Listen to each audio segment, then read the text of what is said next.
Greetings, Bat Family. Welcome back to Holy BatCast, brought to you, as always, by real fans for real movies. Make sure you visit holybatcast.com or find us all over social media on Facebook, Twitter, Instagram, or YouTube. Search for Holy BatCast. You can also help support us and keep the show moving forward on Patreon. You can go to patreon.com/holybatcast. Big thank you, as always, to our patrons. You guys are amazing. Thank you, thank you, thank you. You make our lives so much easier. So big old bat thumbs up from me to all of you. We're part of the Real Fans Podcast Network. If you're looking for other shows to enjoy, you can check those out at rf4rm.com. And as always, I'm Andy DiGenova, your bat host, your bat pal. You can follow me on Twitter or on Instagram. It's just my name, Andy DiGenova. What do we got for you? Another half-assed episode. That's what we got for you. There has been so much DC news over the past week, which made our lives a little easier. Very little homework required, just keeping up on the news. But there was a lot, and of course, we had to try and make it happen. So joining me for all that, making time in his busy schedule, keeping a small child alive, it's Brendan Lowe. Hi, Brendan. That's your new job, keeping a small child alive. It is actually. I still haven't returned to my paying job yet. I've still got another 2 weeks off after this one. I had 6 in total, so yeah, it's been a good 4 weeks. The little fella will be a month old tomorrow, so he's growing like a little champ. But no, excited to be able to carve out some time again and sit down and talk about the other stuff that I love in my life. Right. I don't know. I wouldn't even really call this one a half-assed episode. This is like... Yeah, you're right. There's a lot. Because the last one was kind of like the day before. It's like, well, there's been some news. Let's just talk about that. Whereas this week was sort of each day it had been building, and it was just kind of like, well, it's going to be a news episode. So. Yeah, that's true. It's like, as we saw how the week went, we're like, oh, God, like, well, that makes it easier. And we found the time, which was a big thing, because, as you know, I'm preparing to leave China. I'm leaving China in 9 days. Wow, that's come around so fast. Yeah, it's so crazy. So I'm calling it now. I think this will be the last episode from China. I think that next weekend I will not be recording because it'll be my last weekend in Beijing. And as much as I love y'all, I'm going to be busy, like saying goodbye to China and my coworkers and my friends that I've made here. And it's just going to be busy. So I feel like it's just probably a safe bet. There won't be a new episode next week. And so the next time you hear me, I'll be coming back from the United States. So I'm going to sound really bad because my mouth's going to be full of Taco Bell the whole time. You're just going to hear me crunching and being like, hey, we're here thinking about Batman. The other thing is, too, with the other episode being half-assed, it was kind of filling the void of the interview podcast that you had the tech issues with so you could get something out, which has obviously now been released. Mm-hmm. And I must say, I have blown you off air, but I'll say it on air because I think it's well deserved. Like, I know the state that recording was in, and the way you managed to salvage it and edit it and everything. Like I said to you, dude. Like, if you hadn't said at the start there was tech issues, to me it wasn't noticeable. So you did an awesome job, which is great because that interview is definitely worth hearing. It was really, really cool. And Wow. Not for the fact that Richard said at one stage he was going to channel his inner Brendan Lowe, which made me jizz in my pants. I knew it would. As soon as he said that, I was like, that's all Brendan needs. He's just Batman's channeling me. Yeah, just take that little audio clip, put it in your spank bank, along with all those photos I sent you. I appreciate it. Yeah. Not much time for that at the moment, funnily enough. I can't imagine why. But yeah, no, thank you. I appreciate it. Like, yeah, I mean, a lot of the listeners have been very nice and saying, hey, man, like, thanks for pulling it off. And I'm glad we pulled it off. But now everybody understands why I was so intent on saving it. Because if it had been just a news episode with you and me, we could have just recorded a new one 2 days later, but for this, it was really hard to get Damon to find the time. And then when I told him and Richard about, oh God, I don't know if I can do this, Damon's like, I'm happy to do it again, but I just don't know when that will be. And so I was like, okay, back to the editing room. I'll keep you posted. Yeah, for sure. But yeah, I mean, so yeah, for those of you guys out there, if you haven't listened already, I had a really awesome chat with Richard Citrone again, and then Damon Caro, the stunt coordinator and second unit director for all the Zack Snyder DC films, and they're both great. It was a really great chat. The episode is listenable, so thank you guys who've already listened and for the encouragement in saving it. But if you haven't checked it out yet, I worked really hard on it. So please check it out, and I hope you enjoy it. But anyway, so yeah, you're right. A normal news episode, and then I will talk to you guys as I get back to the States, but hopefully this will hold you all over. The first piece of news it's a weird one. So I felt like it was worth mentioning, but also like it's so early, I don't even know what it means yet. And this is the news that Warner Media and Discovery are merging. AT&T is merging the two into its own entertainment company next year in 2022. So it's one entertainment company. There's some sort of stock payout to the different stockholders for AT&T and for Discovery. It's been approved. It is moving forward. But it's just unclear what it's all going to mean. This is what the AT&T CEO said. He said this agreement unites two entertainment leaders with complementary content strengths and positions the new company to be one of the leading global direct-to-consumer streaming platforms. It will support the fantastic growth and international launch of HBOMax and with Discovery's global footprint and create efficiencies which can be reinvested in producing more great content to give consumers what they want. So, yeah, I mean, it seems as if the Discovery streaming stuff and the Warner Media streaming stuff will merge or complement each other in some way. But this is so high level from a corporate level, it's very unclear what it means for DC, which is what we really care about, right? So yeah, I don't have any strong opinions on this because it could mean nothing. Like honestly, as far as we're concerned as consumers of DC content, it could all stay the same. Nothing would change and we wouldn't even notice. Or it could mean big changes happening, changes in leadership and creative direction. I just feel like it's too early to tell. So that's why when this happened, and I did see a little reactions. I saw some that were like for it and some that were against it. And I just was like, I feel nothing about it yet because I don't know what it means for the stuff we love. Yeah, I don't really have an opinion. I mean, I didn't fully understand it, and all the stuff I tried to read about it, it did seem very, press releasey sort of, corporate jargon and stuff. Yeah. So I'm just like, because part of me was like, does this just kind of mean like how Disney Plus has National Geographic? Like, does it just mean that like Discovery stuff is going to be on HBO Max or whatever? Like, I don't know. So, but if it is like in terms of their merging management or something, there's been that many different changes in leadership when it comes to Warner Brothers and DC stuff in the last however many years anyway. Like, whatever. I just roll with the punches now. Right.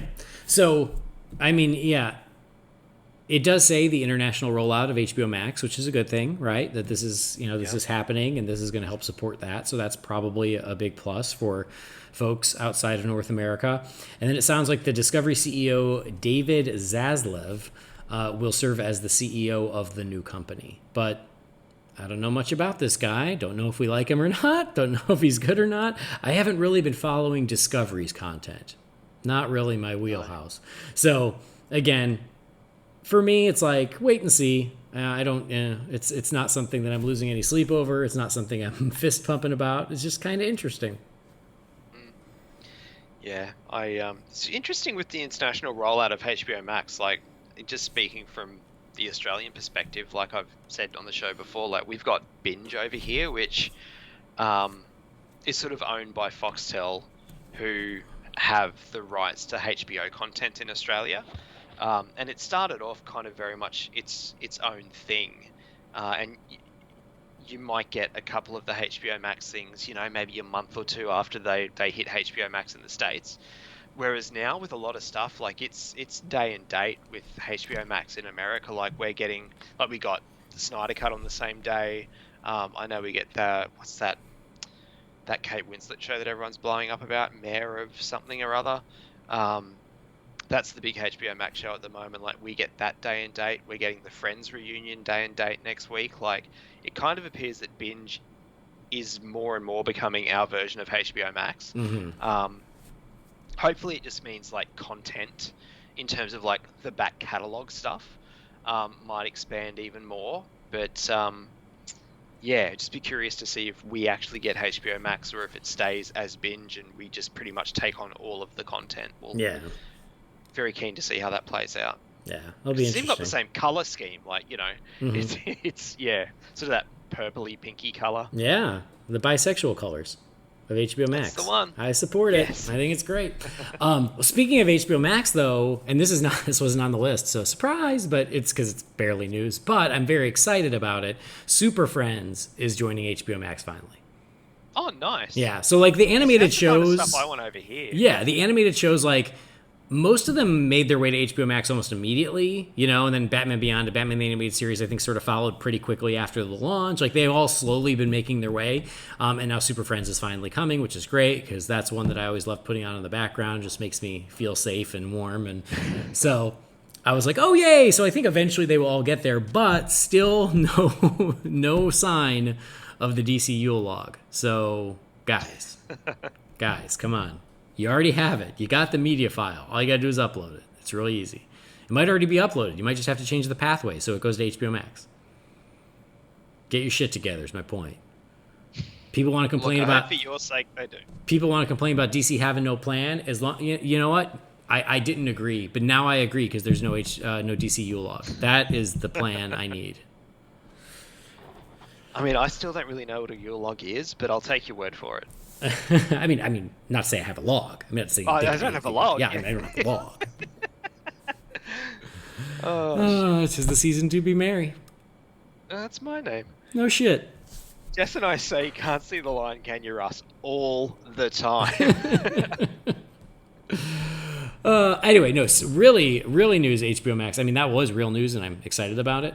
But something else that we talked about recently was Titans season 3, and honestly, it's crazy. I feel like it's been so long since season 2 that it's almost fallen off my radar. Hell, it's been 2 years. Has it been that long? Because it feels like it's been a long time.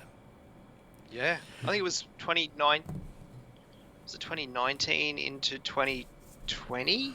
So maybe only 1 year, but it was like quite a while ago. Okay, yeah, it's been a minute. But anyway, we talked about it recently because the Scarecrow's going to be in it. Arkham Asylum's going to be in it. I know they're shooting. I've seen some set photos, things like that. But we did say, it's funny, we said on that episode, the half-assed episode, we're like, oh, we don't know when it's premiering.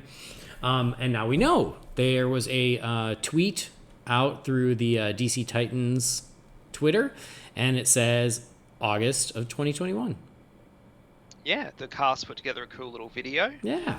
This only happened early hours of this morning. Yeah, I was going to say it very just new. happened. Yeah. Yeah, no, so that's cool. Like I was pumped to see the August release date because I'm keen to jump back into that world, and it's actually probably going to give me enough time to go back and rewatch the first 2 seasons. Exactly. I think I will need to because it's been a minute. Yes, because it's been such a gap. Yeah. Yeah. But that's exciting. I mean, it's come that'll be here before we know it, and I'm really looking forward to season 3. So cool. Mark it. It'll be my birthday present. So Titans is coming, and then it seems like Green Lantern is continuing to take shape because now we have an actor in talks to play Alan Scott. Seems like it is not a done deal, but everyone is reporting it, so odds are it's a done deal. And so this is actor Jeremy Irvine. Yes, from Warhorse. And yeah, from Warhorse, Mamma Mia, Here We Go Again. Thank God. The classic. The classic, The Professor and the Madman, and Treadstone. So really, yeah, I saw Warhorse. I don't remember who he was in it. And then I did see Mamma Mia, Here We Go Again, somewhat against my will, but I did see it. But I don't even remember who he was in that either. So I'm kind of going in a little bit fresh here. When I heard the name and I even saw the photo, I was like, yeah, not ringing any bells. But like any of these news, I get excited because, okay, is it John Irvine or Jeremy Irvine? The thing I'm looking at here says both. Oh, hang on. I had a look before. I'm sure it was Jeremy. I just think that maybe this website didn't do a good job. Yeah, Jeremy Irvine. Jeremy Irvine. Okay, yeah. This. I just think that this website, who shall remain nameless, did not proofread. But anyway, so yeah, I don't have strong opinions on him as an actor. I'm just excited to get more progress on Green Lantern Corps because it's a show I can't wait for. And I think seeing what they do with Alan Scott is going to be really great. So we had a Guy Gardner. Now we've got an Alan Scott, and that is awesome. What do you think? Yeah, I agree. Look, I think Warhorse is a great movie. I don't think he's the lead guy in it, is he? Like I said, I don't remember. Yeah, but I mean, look, the show's most likely going to be really good. And just the photos, it's like I can see him as Alan Scott. Mm-hmm. I've got faith in the creators of the show, so keep casting and let's get it underway. Yeah. So that's great. More DC live action stuff coming to HBO Max. I feel like we haven't heard anything about Doom Patrol for a while. That's another one. Kind of like Titans. It's been a very quiet 12 months. Yeah, I miss them. Yeah, I mean, they were renewed for a season 3, so... Yeah. Hopefully, I feel like everything sort of got delayed and got put on pause.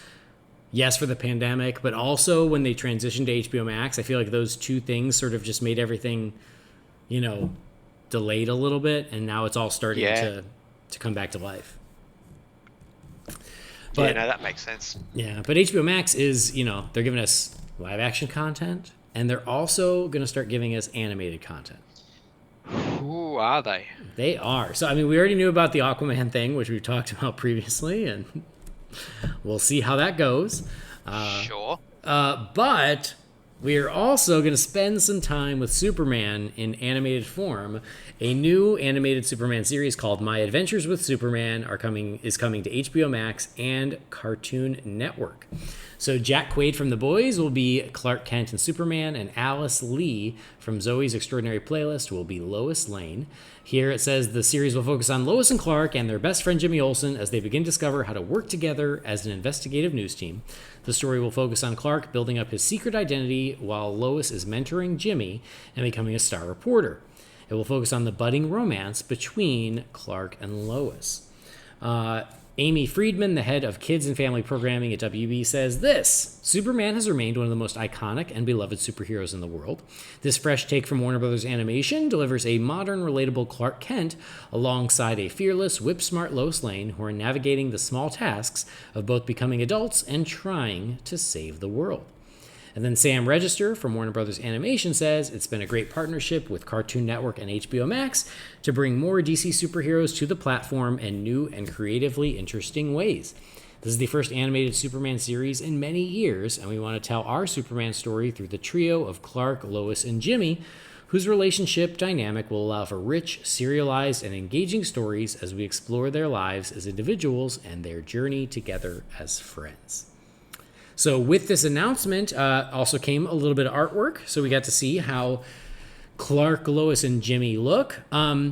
It's a little anime, but it's sort of like a hybrid between, I would say, like a traditional American animation with some anime elements to it.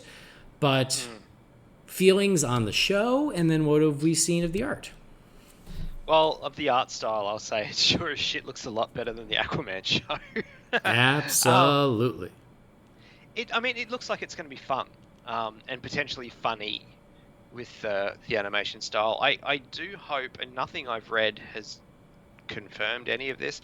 I hope it's not like your little 10-minute bite-sized episode things. Like, I hope it's a, I say half-hour show, so like 22, 23 minutes. Just to allow them to tell decent stories. Mm-hmm. So that's what I'm hoping for. But yeah, I didn't even think of that. But you're right. That's a great point. And same with the other animated series that I'm sure we'll be talking about in a second. But it looks like a ton of fun. It looks very much a juxtaposition to the next animated show we'll be talking about, given the descriptions and the two styles of artwork that we've seen. I'm all in. It sounds great, and it's Jack Quaid, isn't it? Mm-hmm. Yeah, doing the voice. I mean, he's great in The Boys, so it's obviously going to be a bit of I would imagine like a youthful, energetic sort of Superman and Clark Kent. So yeah, I can't wait. It looks like it's going to be a ton of fun. Yeah, I'm really looking forward to it too. I actually really like the art that we've seen. There was an additional piece that was out there on Twitter of Superman himself, of how Superman will look, and I really that I liked it. haven't seen. Yeah, you should take a look. It was really cool. So yeah, I like the artwork. I have no problem with a little bit of stylization, a little bit of that anime influence. That doesn't bother me. It's like, but there's sort of a line, and I feel like this is a really nice line of combining different styles, as opposed to Aquaman, where we were not happy, we were not into that art style. This art style I actually really like. I can really get into, and yeah, I agree with you. I love the idea of a new animated series around Superman. It seems like it is a fresh take while still being, somewhat traditional, and I'm really looking forward to it. I think it sounds great, and it's starting out with a 2-season order, so they're already committing to 2 seasons to it, which is great news. Yeah, that's another positive thing, that it's not just like a. Because so many of these things, like, they're kind of like a one and done series. Yeah, like yeah. Beware the Batman, but then also like Justice League Action. Although they had a shitload of episodes because they were, again, those little bite-sized ones. But we want more of this stuff. Mm-hmm. Totally. So, unfortunately, there's no other news about any more animated series right now. No. I will just say quickly, I cannot find this photo you're talking about. So I'll have to find it. Shoot it to me. Yeah, I don't have it saved. I'll have to find it. I just saw it making the rounds, and it was like like a character model sheet, where it's like Clark Kent, Superman, and like I'll have to find it. But yeah, it was really cool. Anyway, I was just kidding, because along with our new Superman animated series, we are getting a new Batman animated series. It's not exactly what we had been asking for, but doesn't mean it's not exciting. So, a new series also coming to HBOMax and Cartoon Network. It's called Batman Caped Crusader. It's going to be executive produced by Bruce Timm, so that's great, J.J. Abrams, and Matt Reeves. So that's an interesting trio of very talented nerds, but he certainly is. It will be interesting to see how those three styles, match up. Mm-hmm. So the trio in a statement said this: "We're beyond excited to be working together to bring this character back to tell engrossing new stories in Gotham City. The series will be thrilling, cinematic, and evocative of Batman's noir roots, while diving deeper into the psychology of these iconic characters. We cannot wait to share this new world." Tom Ashim, maybe, president of Warner Brothers Global Kids, he says, "It's always fun to feed the insatiable appetite fans have for all things Batman. Batman Caped Crusader will entertain first-time and die-hard fans alike. With such an impressive creative team in place, we know we have another future Batman classic in the making." And then Sam Register continues, "Batman the Animated Series was a masterpiece that shaped the perception of the character for an entire generation of fans. It is in that spirit that we are bringing together three master storytellers in JJ, Matt, and Bruce, each with their own intuitive understanding and affection for the character, to create a new series that will continue in the same groundbreaking legacy." With this announcement came a poster, a Batman Caped Crusader poster, and it is, y'all, I'm sure have seen it, but it is a very old school interpretation of Batman with very long curved ears. He's standing over Gotham City. It's all in like blues and grays and whites. And the font is very evocative of Batman the Animated Series. And I think that Bruce Timm did do this artwork. Yeah. The only pause I have for concern here, and it's not based on anything that has been released or said in the press release and stuff like that, is the design of Batman. Like, they say that it's going back to his noir roots and everything, which is cool, because Batman the Animated Series did that as well. Mm-hmm. Is that look of Batman is very much early days Batman.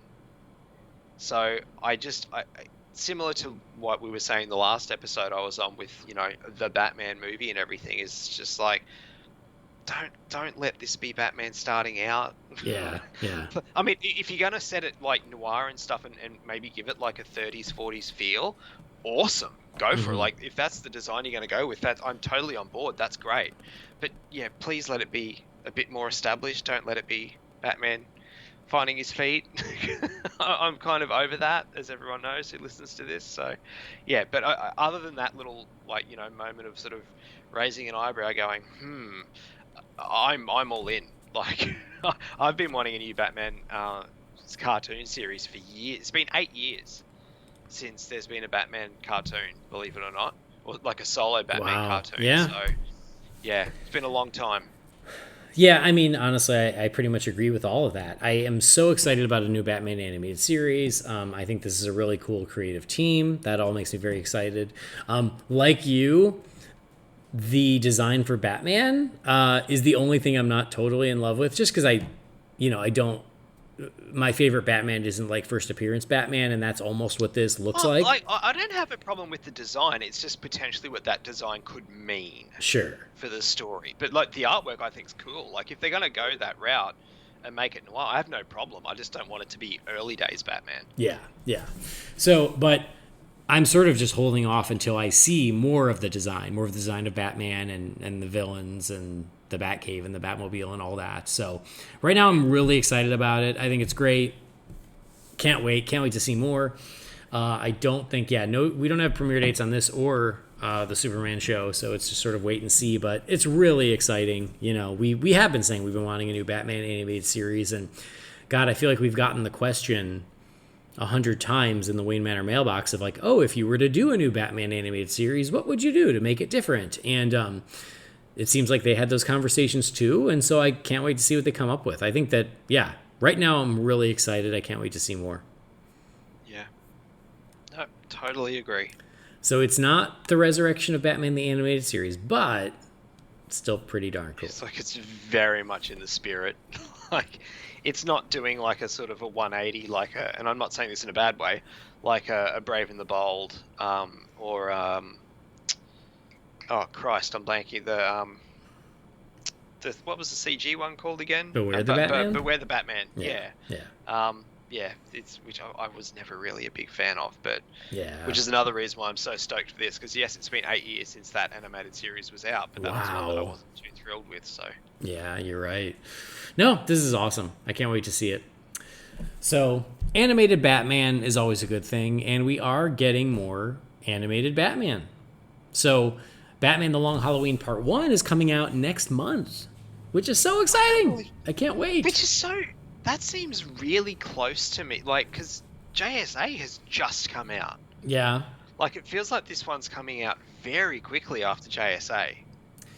You're right, and I haven't even watched JSA yet. It's good. I really liked it. I heard it was really good, but it's one of those things I always wait a few weeks, and then it goes on sale, and then I buy it. Yeah.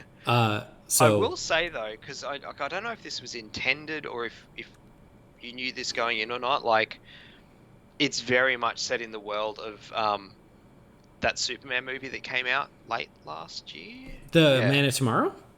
Yes. Oh, okay. Yeah, because I didn't know if they were sort of going for a universe thing again, but it's definitely that Superman. Like, oh, interesting. It's set in that world, yeah. I didn't know that, but that's interesting. Okay.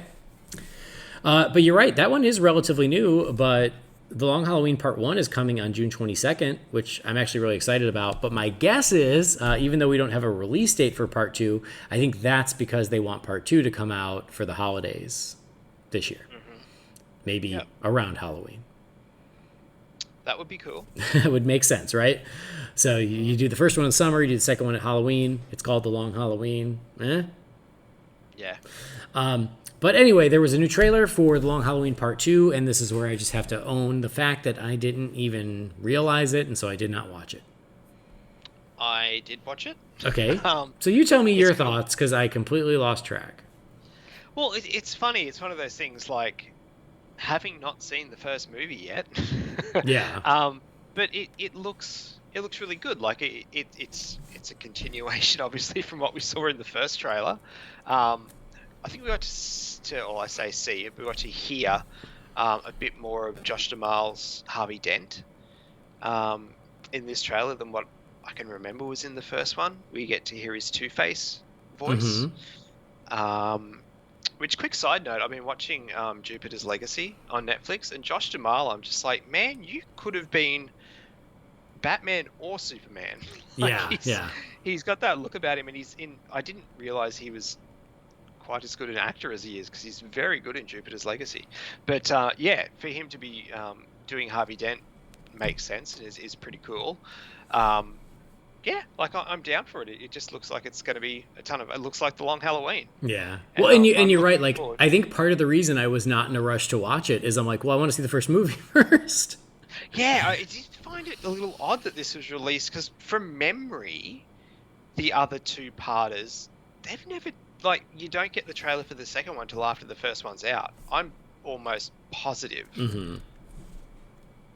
Like, for Dark Knight Returns, we didn't get the trailer till the first one had come out, and for the Death of Superman and stuff, we didn't get the trailer for the second part until the first one was out. So I thought it was a little odd that they sort of pulled the trigger on it when they did, but yeah, I mean, it looks like it's going to be a cool Batman movie, and it looks like The Long Halloween, and I'm stoked to see, like Jensen Ackles actually voicing Batman, because I know it means a lot to him, and just sort of what the fleshed out more from what we've seen in the trailer, obviously, what the artwork's going to be like. And hey, it's another Batman movie to put on the shelf, or another two Batman movies to put on the shelf. So, and holiday themed.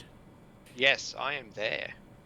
I really can't wait for part one, and I honestly forgot it was coming out so soon, which 1 month from today, actually. So that's awesome. I can't wait for that.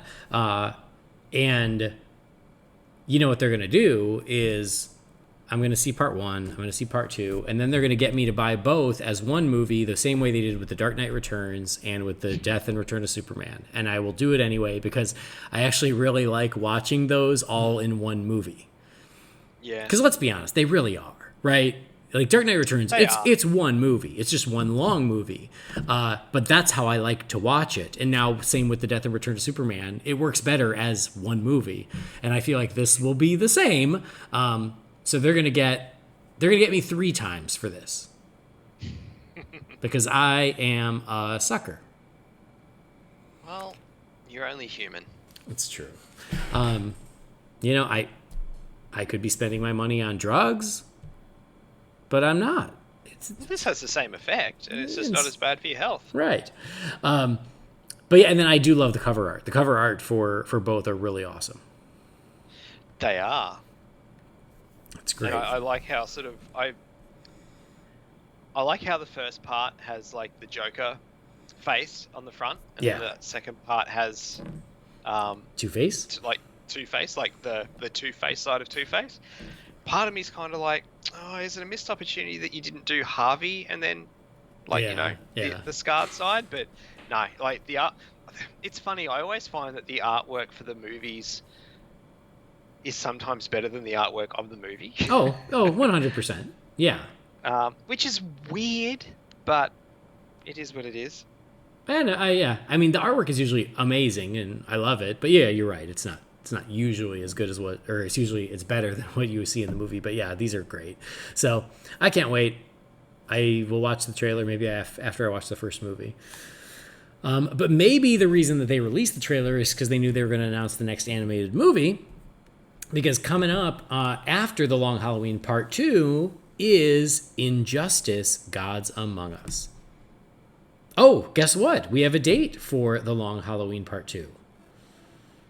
Damn. I thought there was. Well, it's weird, yeah. Like, so as I'm going through the news, that when they released the trailer, there was no date. And then a few days later, there was, as I'm making my way. So I'm sorry. Long Halloween Part 2. Close, too, isn't it? Yeah, I have to apologize to everybody who's already sent me an email to tell me that there's a date. But yeah, so the Long Halloween Part 1 hits digital June 22nd, a month from today. Long Halloween Part 2 hits digital just a little over a month later on July 27th. Yeah, I thought it was close. I couldn't remember, so I didn't want to jump in because I wasn't 100% certain, but again, very weird. So like a month and a couple of days after. because even the other two-parters, like it's because they're usually a 3-month turnaround, because you get 4 a year. Yeah. Yeah. So yeah, even with the previous two-parters, there's still that 3-month gap in between, but they're not wasting their time with this one. I guess not. And so yeah, it'll come out digitally July 27th, and then the physical version will be out on August 10th, the day before my birthday. So There you go. yeah, so I will be able to watch the entire Long Halloween. Oh, I wonder if they'll smash it together and release that on Halloween. That could potentially make sense. I could totally see them doing that. And then putting it on shelves with a big old jack-o'-lantern on it in October. And they, and those of us who already know will buy it again because we'll buy anything. And then for like people less in the know, they go, oh, cool, Halloween movie in October, and they'll buy it. Yep. No, you could be onto something there. Anyway, so I guess that's why, because it's coming right up. But it's going to feature the first trailer for Injustice: Gods Among Us, and so yeah, we're getting an animated version of Injustice coming up after the Long Halloween, which is cool. I mean, it's a story people have been fans of since it came out, and they've sort of been wanting an extended, long format story version of it. I read the first 2 runs, I think, of the comic, and it was really good. I mean, Tom Taylor wrote it, so shout out to another Aussie doing good when it comes to the world of DC. But yeah, the comics that I read were really, really good. I played the game, but like just sort of like like it's kind of just like Mortal Kombat with and with DC characters, and it was fun. It was just a button masher, but the story that they set around the game, it's certainly taken off, and kind of influenced BVS to a degree. Like I'm looking forward to it. I think it'd be really, really good. Yeah, I really like the game just because I like DC. I like fighting games. So for me, it was less about the story, and it was more just about a really cool, violent, epic DC fighting game. And I always saw it as, and this might be unpopular with Injustice fans, is like the story to me was never important. I was just like, oh, that's just an excuse for me to have Superman fighting Batman or Superman fighting Wonder Woman. Like that was just the excuse we needed in order to have all these heroes fighting each other. So the story I just was never all that invested in. I didn't read the comics. So honestly, from a story standpoint, what I know is from the animatics of the first video game. I think it was the first one. Because I feel like there have been multiple, haven't there? I know there's definitely been a second one. Yeah. So I mean, I know just the broad strokes of the story, but it's not something I've really kept up with, and I didn't read the comics. So yeah, I will be going into this not blind, but like not super well versed in the story. So I think it'll be interesting. I'm looking forward to it. I'll be very interested to see what the art style looks like for this.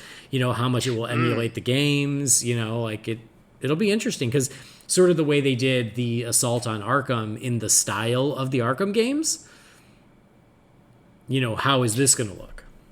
Yeah, I would assume they might stick it close to, because it's obviously not going to be set in any like pre-existing like like in the New 52 world or anything that was going for those couple of years. So you would think they'd set it kind of close to the style of the games. Mm-hmm. Yeah, I think so too.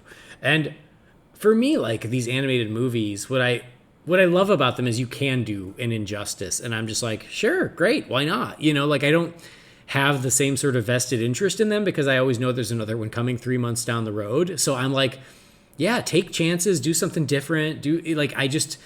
I'm more willing to go with them because there are so many of them and they've been able to do so many versions. And of course we have our personal favorites, but I'm just like, great. Injustice I'm not as into it as many of the fans are, but as far as an animated movie, I'm like, sure, bring it on. I'm interested to see it. It'll give me a little more knowledge of Injustice because it's not something I followed. So I'm down.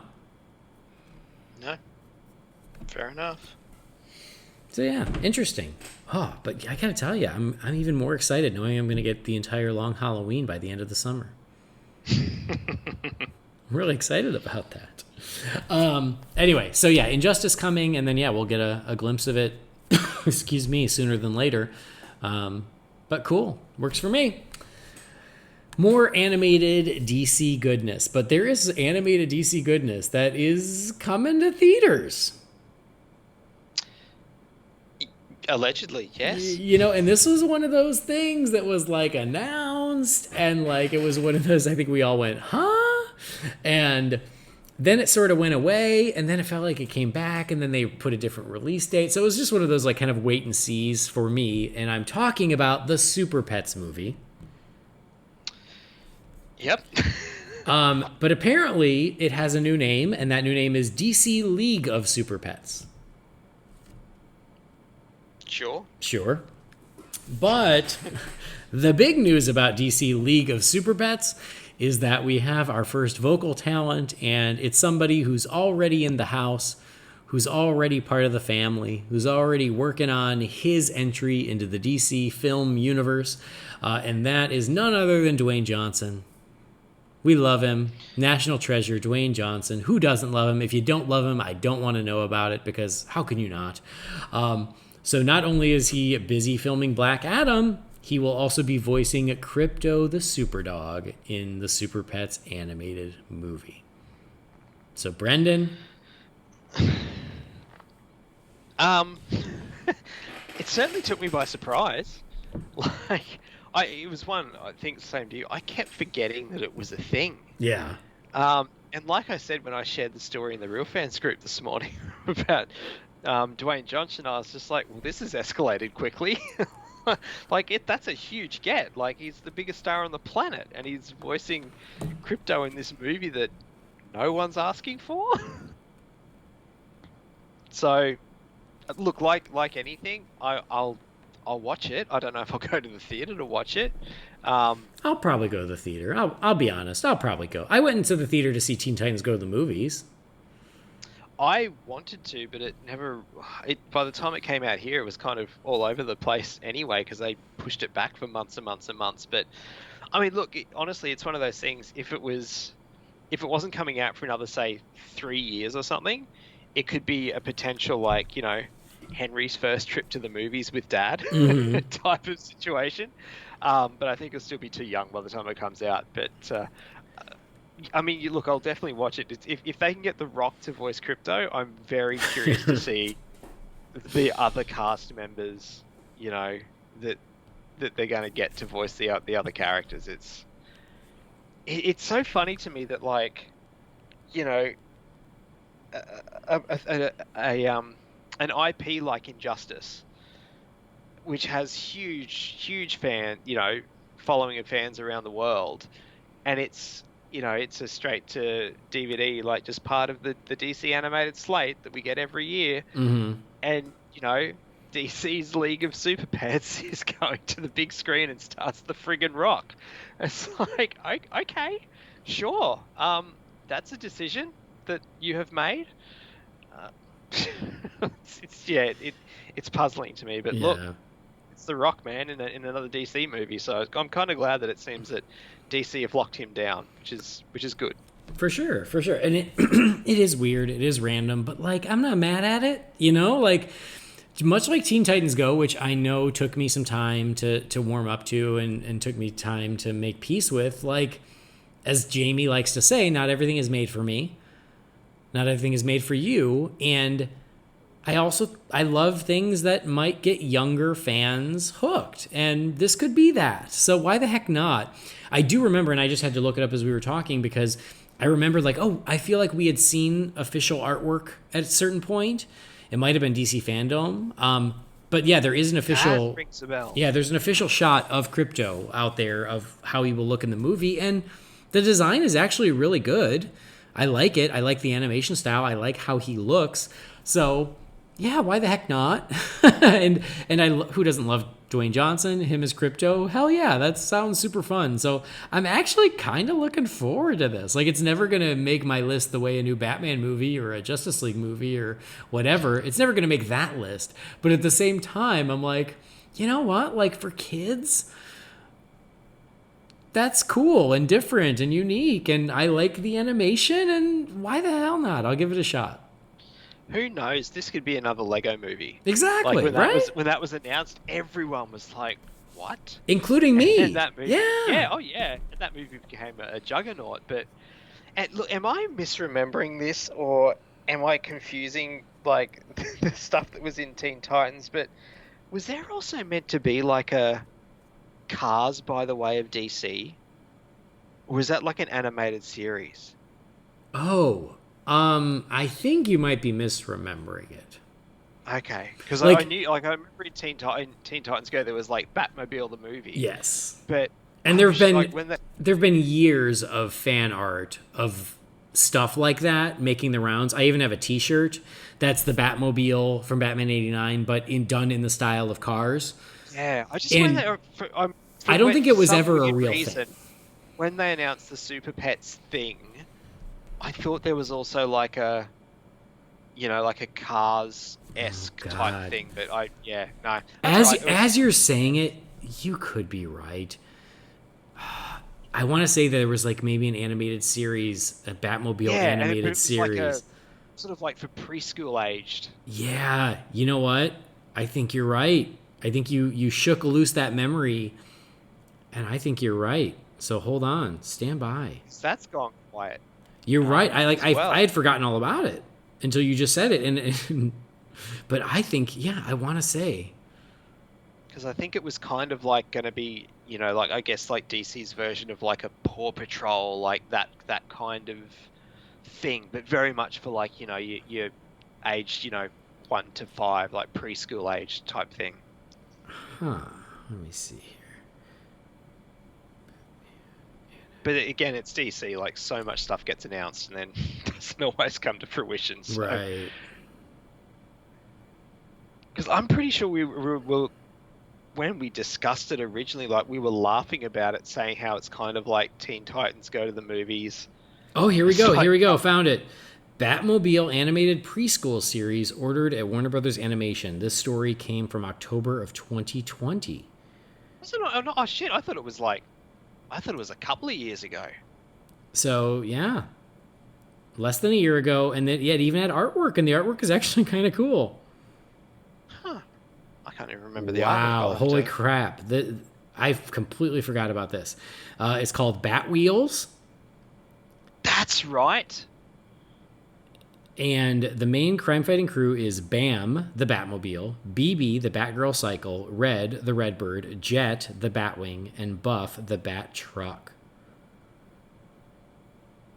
And it was another HBOMax and Cartoon Network series. Wow. Good memory, man. Batwheels. Batwheels, Well, there you go. So... Forgot all about it. Maybe it's still coming. Maybe it's not. I don't know. That's right. Yep. Now I can remember the artwork. Yep. I like the artwork actually, but That's look kind of cool. Oy, okay. Anyway, DC League of Super Pets movie coming our way May 20th of 2022, and then Black Adam a couple months later on July 29th of 2022. So that summer, we're gonna get double dose of The Rock in DC movies. Bring it on. I'm very interested. They got to get someone fun for Ace the Bat Hound. They got to, right? Yes. Well, they've got The Rock. Like, I don't know. I'm just trying to think, like, who are some of the biggest actors? Brad Pitt. Or someone just like, as Ace the Bat Hound. All right. Well, that's exciting. If he wasn't coming back in The Flash, it would have actually been really cool to cast Michael Keaton in that role. I was thinking exactly the same thing. Is that would have been a great like legacy casting? George Clooney. George Clooney. Yep, George Clooney is Ace the Bat Hound. That would be amazing. I'd be so in for that. Yeah, I'm with you. I think that's the ticket. So all right, DC League of Super Pets coming to theaters May of 2022. Another movie that also went quiet but seems to have come back to life, but not for theaters, is Batgirl. It's back on. So co-directors Adil El Arbi and Bilal Fallah will be directing. They did Bad Boys for Life. Christina Hodson wrote the script. So that is 3 DC films that Christine Hodson has now written, along with Birds of Prey and The Flash. And so the producer, Kristen Burr, said, with Batgirl, we hope to take the audience on a fun ride and see a different side of Gotham. Christina's script is crackling with spirit. Adil and Bilal have an excited and joyous energy, which is infectious, making them the perfect filmmakers for this Bat project, and I'm just psyched I get to be part of the DC universe, which is super cool. They also did Miss Marvel for Disney Plus. I didn't realize that. Oh, yeah, of course.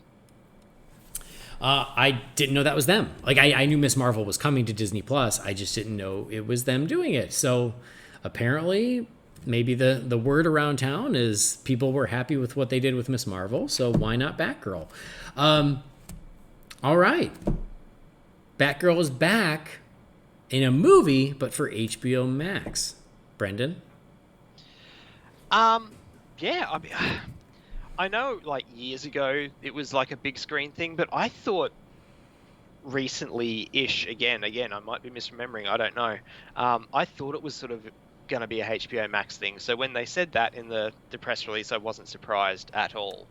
Because it was like Batgirl and Blue Beetle, and I think there was something else I kind of remember in the past being mentioned as a HBO Max joint, which is fine with me because they make quality stuff. It's just, it's cinema quality stuff. It just doesn't go to the cinema. So I mean, look, I'm just stoked to be getting a Batgirl anything. Like I like that character.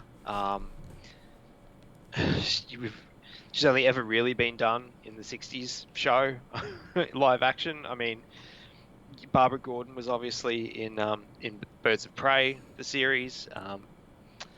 Alicia Silverstone was Alicia Silverstone in Batman and Robin. I'm keen for it. Like, are you wanting to touch on the controversy or not? What controversy? About the choice of directors. Oh, because they're men? Yes. I mean, are people upset about that? I saw a couple of things where, like, people were saying it should be a female director. I mean, I get that. I get that, but I also feel like that shouldn't be the only rule. I feel like the right filmmakers for the right projects, and if they had that's what I was thinking. Like, yeah, and so you've got a female writer and producer. Yeah, like I don't see the problem. I'm not saying of course more female filmmakers need more projects. I'm all for that, but I just don't think like only women can direct women. I don't see I think there's any reason for that. So I didn't I guess I shouldn't be surprised, but I didn't really know it was controversial. No, that's right. I just didn't know if you wanted to mention it or if we're on the same page, which of course we are. But yeah, I think if the creative team, which seemed, like I said, female writer, female producer, if they think these guys are right for the job, then they're right for the job. So yeah, but yeah, I'm just super excited to see where this goes. Casting, I can't wait to see what they do. Anna Kendrick, please. For some reason, I still just cannot not see her as Batgirl. And I guess similar to The Rock, like the other side haven't tapped her yet. And she's a very popular actress. She's a great actress. She's a ton of fun to me. Like, she's sort of got like the spunk that you want in a Barbara Gordon. The fact that the other company haven't tapped her yet, it's like, guys, come on, like, get her in the family. Yeah. So yeah, that would be my pick every day of the week. Yeah. Yep, I agree with you. I mean, I am really excited about a Batgirl movie, first and foremost. I think that's awesome. I'm all for it. Any visit to Gotham and visiting the Bat family, I think, is great. To me, like, HBO Max, great. That's fine. I guess I'd prefer it to be theatrical, but at the same time, like, these days, that line is so blurred, I don't think it really matters anymore. And I really like these directors. I'm only going off of Bad Boys for Life, but for years they talked about Bad Boys 3, Bad Boys 3, Bad Boys 3. And I really like Bad Boys. I don't have a good memory of Bad Boys 2, but I only saw it the one time. It's not great. Yeah, I don't remember liking it that much. I rewatched both of them in the lead up to the third one coming out early last year, and 2 it's not that good. Yeah, one was really good, 2 not so good. And so when they kept talking about Bad Boys 3, I was like, we don't need a Bad Boys 3. I'm fine. I'm good. You know, we had the double feature, that's enough. And then it came out and people were like, hey, it's actually really good. And I was like, what? You're crazy. And it was one of the last movies I saw in the theater. I saw it last year when I was back home for Chinese New Year before the world went crazy. And I went and saw it and I was like, holy shit, this is so much better than it has any right to be. It's one of those. Yes. You know, like it should have never been made. And if it was going to be made, it was probably going to be bad. And somehow it's great. What? Nobody told me it should be great. And it was great. So the fact that these two guys made a really great Bad Boys 3 against all odds, I was like, awesome. I like them. The action was good. The character work was good. It was stylish. Why the hell not? And again, apparently that's my motto today, I guess. And if the buzz for Miss Marvel is good and you know, they did a great job on that, then yeah, let them have at it with Batgirl. So I'm excited about a Batgirl movie. Like you said, I'm excited about who's going to be cast. I'm very curious as to what sort of continuity it might be set in, if any. Yes. Because there are multiple routes they could go. Like, you could make it set in Birds of Prey continuity, which Christina Hodson wrote. Very true. You could set it in the Batman continuity and make this the daughter of Jeffrey Wright's Gordon. That takes Anna Kendrick off the table. That does take Anna Kendrick off the table. Or it could just be its own thing. And I wonder which route they'll go because it's super unclear. And I think there's an argument to be made for all three. Oh, definitely. Definitely. Because, I mean, could you imagine, you know, say, just for argument's sake, say it's like Anna Kendrick's Batgirl. Imagine a scenario where you would have her coming up against Margot Robbie's Harley Quinn. Yeah. That would be a ton of fun. And then you introduce someone, again, I keep saying Emma Stone, as a Poison Ivy into that world as well. Like, I think it would be really, really cool. Yeah, I agree. I mean, yeah, if I were to have my choice, I think that is the route I would go. I think so. I think I would tie it in with Birds of Prey continuity, which is also Suicide Squad continuity, right? Correct. That, yeah, I guess of the technically BVS continuity. Yeah, right. So I think that is probably where I would go with it. But it'll be really interesting. Oh, for sure. But yeah, I'm into it. I think it's exciting. Christina Hodson, kudos to her. 3 DC scripts produced, which is amazing. Keep on writing, Christina. Can't wait to see what's next. But yeah, I'm really into this. I can't wait for it. I am all for it. Yeah. And I agree with you. Anna Kendrick would be amazing. But I also think there are a lot of other great options out there. My only hesitance around Anna Kendrick is just because she's now in her 30s, right? So that's just an older Batgirl. She's about 19. Well, I'm just saying that would be my only hesitation. Is she's just getting older sounds bad because she's not old at all, but like Batgirl is usually a little younger. I know what you mean. Yeah. So anyway, I think it's awesome. That's exciting news to me. Can't wait to see more. So more live action Gotham, more live action Bat Family.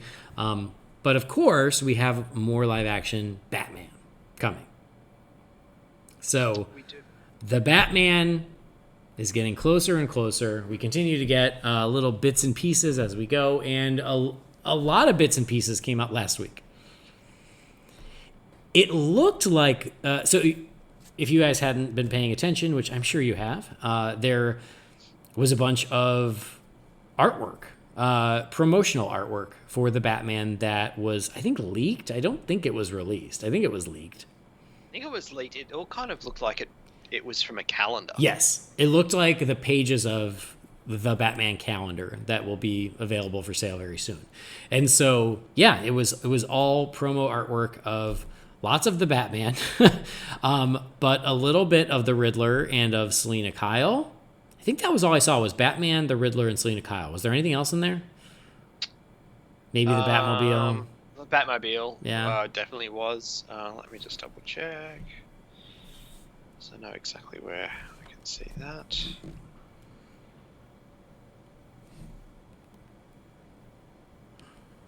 Yeah, so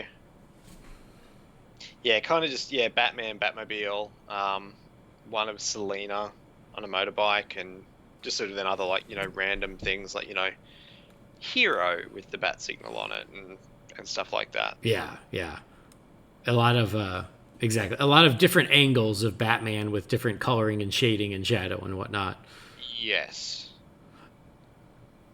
Yeah, I'm just trying to see if I can find the entire gallery, but I don't have it in front of me. But anyway, this came out, and yeah, a lot of conversation around it. And what is your take on this? Oh, did you send it to me? I certainly did. Hey, thanks, buddy. So nice, so helpful. So yeah, what is your take on this promotional artwork from the Batman? I don't want to sound like I'm flogging a dead horse here. Am I making you go first? Yeah. Take the bullet. I don't love it. Like I'll be honest, like the one that is just like the ones that are just purely artwork, like with like silhouetted Batman and things like that. Like honestly, even there's like there's actually two of the Batmobile. Like one has just got like a red background with like the Batman written down it vertically, and then there's another one with like the Batmobile and like the city of Gotham kind of making a bat signal behind it. Like looks kind of cool. Like still doesn't really look like a Batmobile, but it's cool artwork. Like I like it, and I actually quite like it's like free poster inside. Like I don't mind that poster either. Like I reckon that's kind of cool. That image got released a few weeks ago. Is that the one with the blue background, the Batmobile? So like the aqua blue background, yeah. Like it's kind of cool. Yeah, I like like that one. Mm-hmm. But as with other times we've discussed this movie, I'm sorry, but that's not the Riddler. Like it's not like okay, just using Dark Knight trilogy as an example, and Bane, okay, because I think Bane's probably the most further removed from his comic book look. But in saying that, I can still see the like the flesh parts, of like his, eyes and stuff like that, like kind of resembles a luchador mask, like they've made it more real world and everything. And it's not just a guy in a wrestling mask, but like it's kind of what's what I'm looking for, like not foreshadowed, but like it's there if you're looking for it. This looks like the Zodiac Killer. It looks like, kind of looks like Robot Man from Doom Patrol. I don't see any resemblance of the Riddler at all, aside from the fact that there's like question marks on the artwork. It doesn't. I don't like it. Again, I mean, look, it's promotional artwork, so it's like when we first saw. Again, it wasn't official, but when we first got our look at the Batman costume, it's the stunt guy, and it's not Robert Pattinson, and it's a stunt costume and everything, and it looked kind of shit. But then, in the trailer for the movie that we got at Fandom, looks pretty cool, looks pretty badass. Like it's awesome. I hope I can say the same for the Riddler, but it's not. I'm sorry. Like, this movie could be so awesome, but to me, that doesn't look like the Riddler at all. Not even remotely, which is disappointing. Mm-hmm. And again, with the car, like, again, I don't want to sound like I'm flogging a dead horse, but I sent you the photo the other day. Like, my brother found my first official piece of the Batman merchandise the other day, up in my hometown. I haven't physically gotten it yet, but he found the Hot Wheels car, of the Batmobile, and the toy. Like I said to you in the message, I was like, I don't know why he got this one, because I've never seen a Fast and the Furious movie, because it just looks like a car. It doesn't look, aside from it saying Batmobile on the packaging, it doesn't look like a Batmobile at all. But again, we've covered that ground a lot on this show, so I'll shut up. But I'll just reiterate again, for people who may not have heard me say it before, I'm really looking forward to this movie. The trailer was amazing. I already have an official... Sorry, I should say my second piece of merchandise is the Batmobile, because I've had one of the official shirts that they sold at Fandom. It's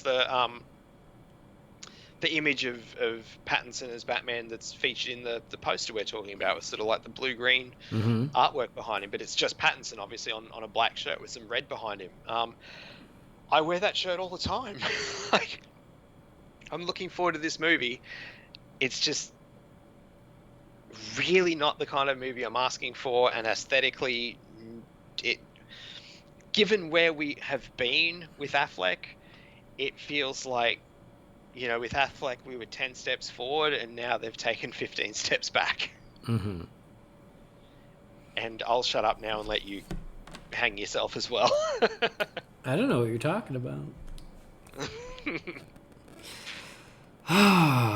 Yeah, I mean,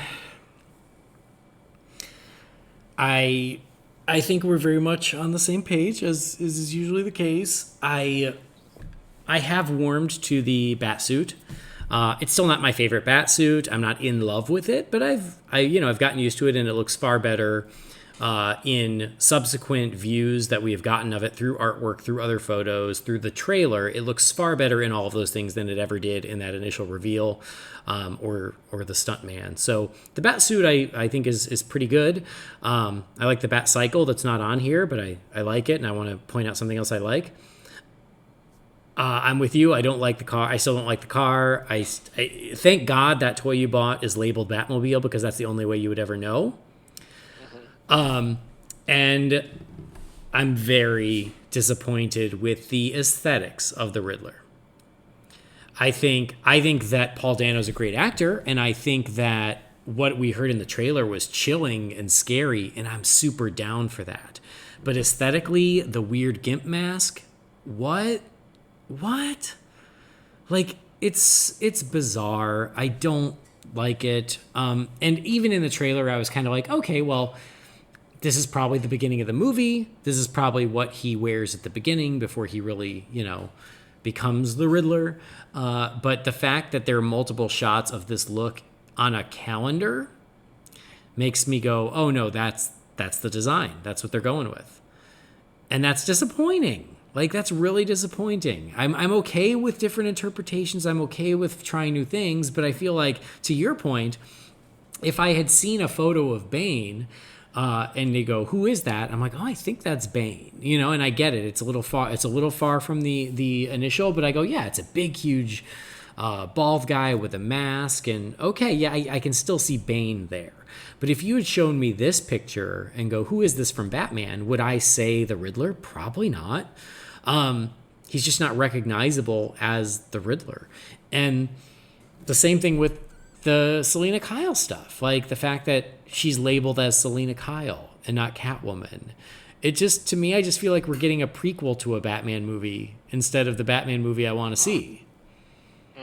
I feel like the Batman movie I want to see is the one that comes after this, because Selena Kyle's not Catwoman yet. Edward Nashton isn't the Riddler yet. Oswald's probably not the Penguin yet. It's like, no, just give me the Catwoman, the Riddler, and the Penguin. Like, I don't need to see them before they become the characters I love. So, yeah, I'm disappointed. And as disappointed as all of you out there listening who love this, and if you love it, that's great.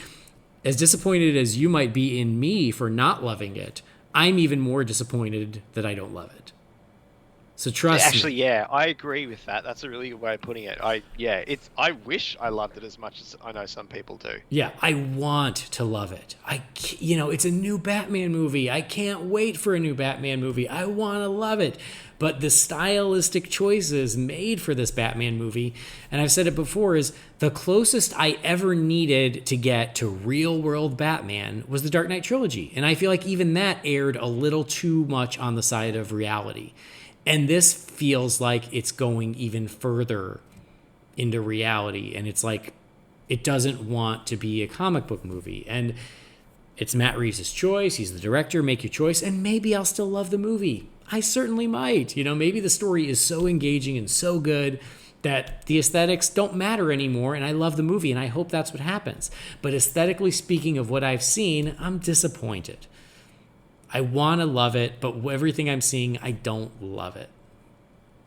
Like, I know this is nitpicky and stuff, but like on the poster art and everything, it's like even the bat symbol, I'm just like, it doesn't. It kind of just looks like a weird mark. Like I get it. It can kind of see a bat symbol in it, but it's not. Yeah, I'll shut up. Yeah, I know. So I wish I loved it. I want to love it. I'm still looking forward to the movie, but yeah, I just think that the ultra real, the ultra gritty approach, the too grounded approach, like all of that has sapped a lot of my enthusiasm, and I wish that wasn't the case, but it is. Yeah. Call it as we see it. Yeah. So just my thoughts. I mean, and how long have I waited for Riddler to be in another movie? 25 years. 25 years, right? 26. Oh God, you're right. Almost 26 at this point. And I finally get it, and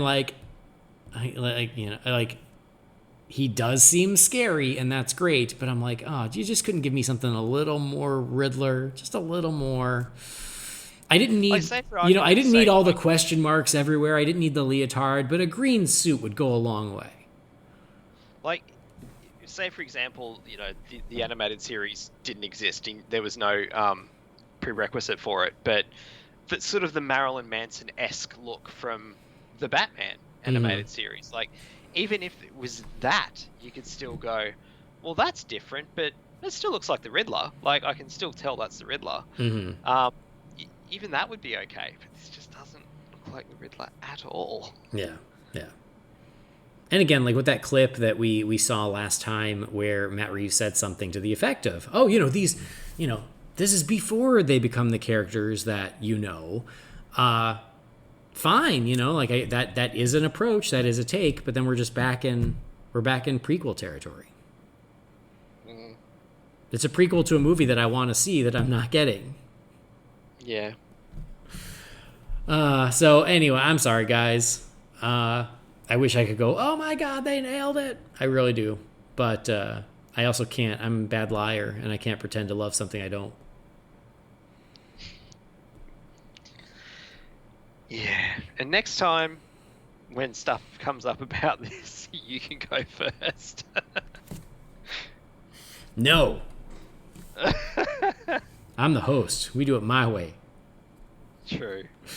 Well, hopefully Jamie's on that episode and he can go first. Yeah. Okay. Yes. We'll make Jamie go first next time. Anyway, guys. So yeah, if the Batman stuff is doing it for you, awesome. I don't want to take that away from you. It's just, not really doing it for us, which is a shame, but we'll see. We'll see what happens. And again, maybe the movie's going to be so great. None of that matters. Or maybe that, maybe they are saving some really cool reveals that we won't see until we're sitting in the theater. And that's cool too. And, a lot of ways to go. Of course, we're going to be there opening night.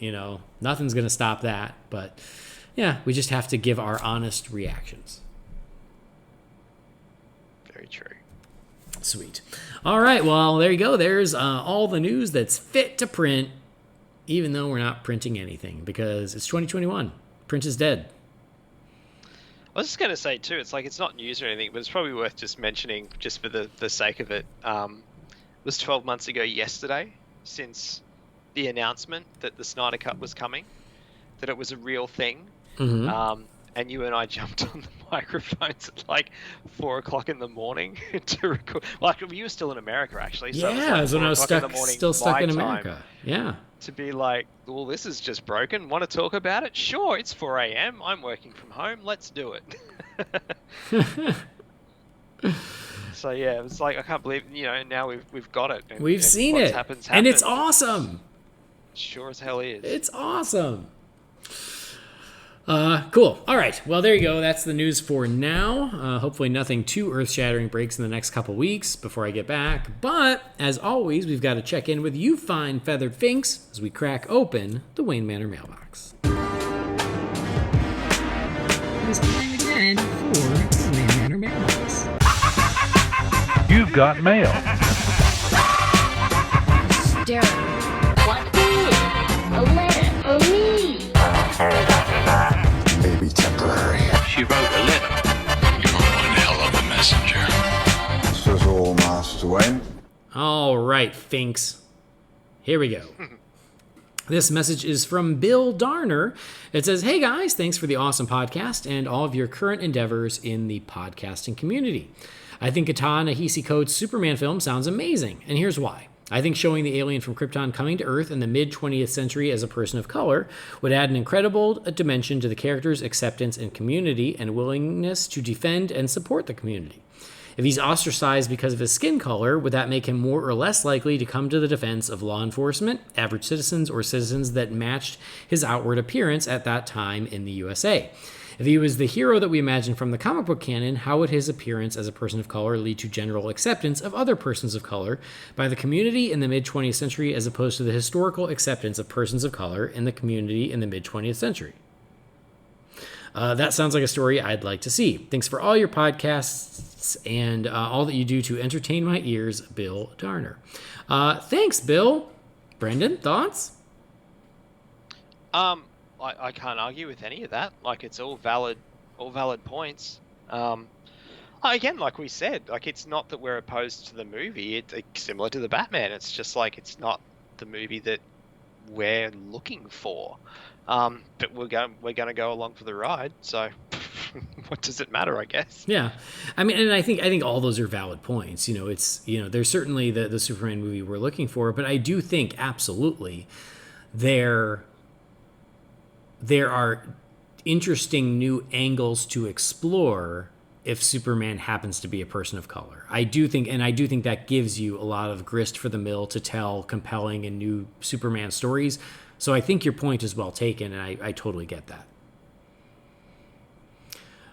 Next message is from Noah Smucker. It says, "Hey guys, I'd like to first say congratulations on Bat Baby Begins, starring a young lad named Henry." Thank you. Can I just quickly say to all just blanket, to all the listeners, like your messages in the mailbox, the tweets and things like that, like it's very much appreciated. You are like the kindest people on the internet. So thank you very, very much. And Jess and I, I do tell her and we do pay attention and thank you from the bottom of our hearts. It's been very, very sweet. Awesome. He continues as second. I know you don't usually read the newest DC comics as they come out, but I've got to ask you on your opinions on the new DC era of Infinite Frontier, specifically the pricing of comics. Titles like Batman went from 22 to 28 pages to 32 to 38 pages, including a backup story, but that's because they're now $4.99. Many that were bi-monthly became monthly. Many titles are now $4.99, and some are still $3.99, but it would appear some titles are $4.99 and bi-monthly. Keep in mind, I may have some of this wrong, but what are your thoughts on the higher prices, backup stories, and any other choices the DC's made? Sorry for the long email. Thanks, Noah. Brendan, any thoughts on this? First of all, I love your dessert sauces that you make. When I'm in America, I love me some Smuckers. Secondly, I'm the worst person to ask this stuff about, as you know. Like I have not been up to date with comics for 3-4 years now. But just from what you're saying there, I mean, if the price point has changed, but they're also giving you more in the comic, including a backup story, like sure. I can't really complain about that. Like, if they were giving you the same thing and just jacking up the price, then yeah, that's kind of a bit shit. But, you know, if there's more bang for your buck, then sure, I guess. Yeah. Yeah, I mean, I think that $4.99 is a bit steep for one comic. So yeah, I could see that stinging a little bit, but also I also haven't bought physical comics in 2 years now because China, it's not as easy to find. But I think what it does, at least for me, is it will make me pick and choose a lot more carefully what I buy physically versus what I'll just wait for to hit DC Universe Infinite. I'll still want to support my local comic shop. I'll still want Batman, you know, so there are some that I will continue to get physically, but you just have to budget accordingly. And so, yeah, I do think your point is valid. I think that it's, I mean, you didn't really say this, but I assume you're saying it's a lot. I think it is a lot, but at the same time, like, yeah, like if that's what it takes to keep the industry afloat, I'm okay with supporting it. And then the backup stories, though, strangely, is like I appreciate the effort, but also like I usually am less invested in those, and sometimes I don't read them at all, depending on what they are. So for me, that's not necessarily an extra incentive. Like whenever they're like, oh, here's 4 preview pages of this other book, I don't read those. I never do. No. If it's like a standalone little backup story where it's like, oh, and now let's check in on Robin's night out, like that I'll probably read. It just depends. Or even sometimes those little like side adventures that aren't part of the major story but were going concurrently with the major story, like they're always a good read as well. Yeah. All right, next message is from Odavius. It says, greetings, guys. I wanted to speak up briefly on the Superman news in your half-assed DC News episode. Being African-American... Glad that title stuck. I'm glad. He said, being African-American, I was initially excited about the news of a black Superman movie, expecting it to be about one of the characters that already exist, like Val-Zod or Calvin Ellis. A film like that could have been interesting, but not a race change of Kal-El. I, too, would like to see Henry Cavill get another Superman movie, and I can't understand why Warner Brothers believes that this is the best vision for the character.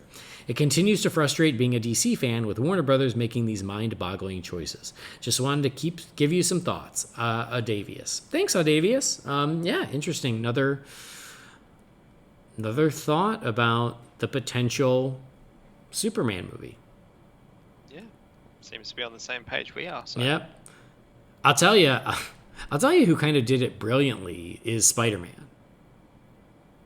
Yes. How you have the Tom Holland Spider-Man in continuity, but then they were able to do Into the Spider-Verse and still do Miles Morales and just sort of have both. If we were to have both, I think I would have no issue. I'd be like, great, both. 2 Supermen, awesome. But I think it's the picking one over the other that I think is a little more of the barrier for us to get too excited. Yeah, I agree. All right, next message is from Scott Brown. It says, hey, I just rewatched Batman Beyond Return of the Joker, and I've got a couple questions. Number 1, as a Tim Drake fan, how do you feel about the movie? I think it's great, but I'm torn because I hate that the movie makes it Tim-verse canon that Tim endured something so cruel as a child.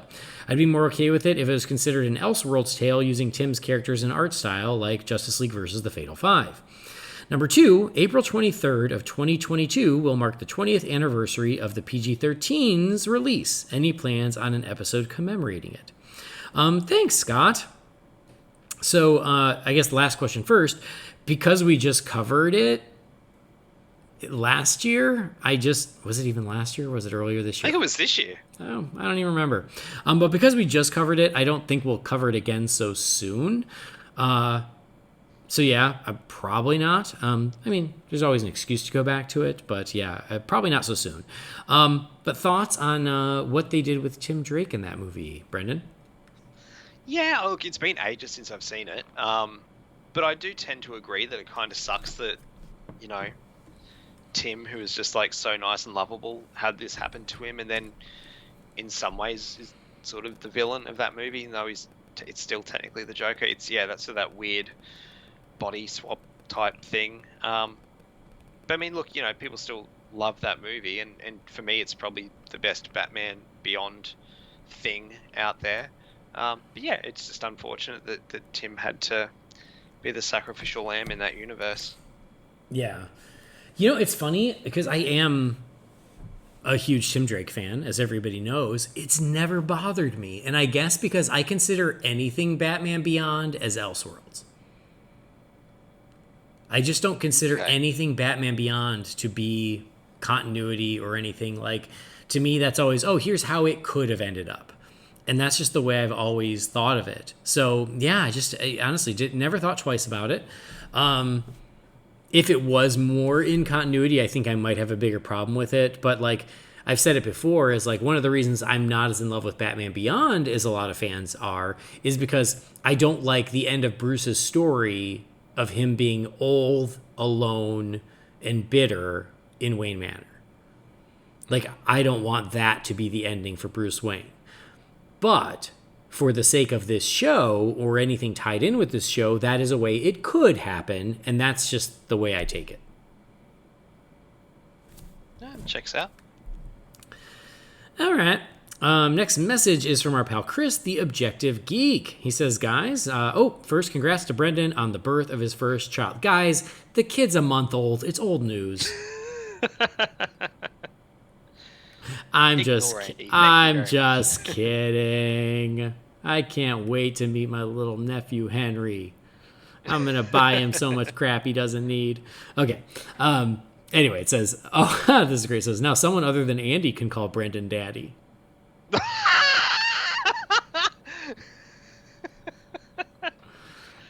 Look, he's not wrong. We actually take turns calling each other daddy, but the point is valid. It still stands, yeah. Oh, shit. That's a great call. I love it. Thank you. He says, I know it's early, but a great show to watch when he's a little older will be DC Superhero Girls. It's directed more at girls, but it has enough DC goodness to satisfy any DC fan. I thoroughly enjoy watching it with my daughter. I'd put it on the same level as Justice League Action, maybe even Brave and the Bold. Nice. I have seen the first kind of movie that they did. I can't remember what it was, but I know there've been several others since then. I have not watched them. Not that I didn't like the first one. It's just, again, it's one of those things, like, it's not so much made for me. Like, it's made for like younger girls and stuff, or boys, whatever. But it's kind of like, the DC version of Disney Princess, which is fine. But definitely, like, stuff like that, because I need to introduce him to this world and these characters, and there needs to be sort of a gateway, and stuff like Justice League Action, Brave and the Bold, Superhero Girls and stuff like that. That'll get the job done. Like, I sent Andy and Jamie a video like a fortnight ago now. I was in bed one morning and he hadn't long had a feed. I mean, he was asleep, but I was playing Brave and the Bold on the TV in the bedroom, purely for the fact that, like, I'm with Henry. Let's watch some Batman. Let's put Brave and the Bold on. Yeah. All right. Good. All right. So anyway, Chris continues. He says, second, I think the casting of a black actor as Superman could be a good thing for Henry Cavill. As this new Superman will clearly take place in a different universe, which could make room for Cavill to return in future DCEU movies, but probably not solo films. I think it's really no different than how WB has been handling films like Joker and The Batman. Also, the Superman still could be Calvin Ellis, as his Kryptonian name is still a variation of Kal-El, which I find interesting the trades didn't say Clark Kent. So here's the question. Which black actor would you like to see play Superman who's not Idris Elba? I'd love William Jackson Harper, who played Chidi on The Good Place. Sorry for the long email. Keep up the great work, Chris. Thanks, Chris. It's funny. Yeah, Chris, that's kind of what I was just saying, is like, if there was this version that was sort of its own thing, and then we could still have like Henry Cavill Superman, I think that would actually be the best of both worlds. As for an actor to play Superman, I love Chidi on The Good Place. I would have never thought of it because I just think of him as Chidi. So, but I'm sure he has range.